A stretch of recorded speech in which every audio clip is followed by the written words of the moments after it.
You were not created to survive. You were created to thrive in this life. You were not created just to barely make it through and hope you make it through. No, you were created to thrive in this life. To thrive. And that's how he sees you. That's how he looks at you, and he sees you thriving in this life. So all we have, that's the whole reason why you're labeled an overcomer and why you can walk in that level of being an overcomer is to thrive in this life. That's the whole point of overcoming. You will not thrive in this life if you don't overcome. The trials and the situations and things that rise in your life, you will not thrive if you're beaten up and beaten down and torn apart.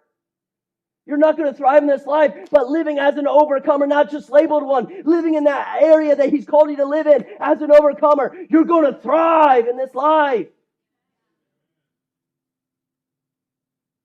He's created you to thrive. He desires for you to thrive. That's what he wants of you. And so, to thrive in this life is not for tomorrow, it's for today.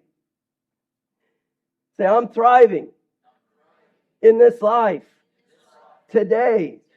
I'm thriving in this life because I'm an overcomer.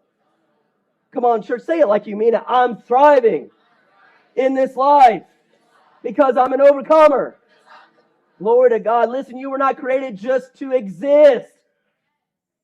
You were not created to just exist and hope you make it through to the next day. You were not created to just exist in this life and just take and be beaten left and right and just make it through and hope you get through the storms and hope you get through that next day and hope you get through the trials and hope you get through the fire. No, you were created to thrive in this life, not to exist.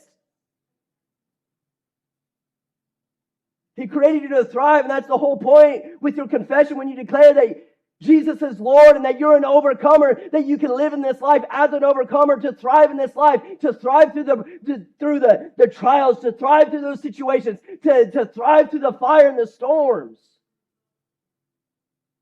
When you go through a battle in your life, through a fire in your life, you don't have to go through with your head held down, beaten all up and saying, oh me and oh my. No, you can go through a fire with your head held high when it looks like there's no hope and no way and there's a sea before you. God will show up on the scene and he'll part the Red Sea.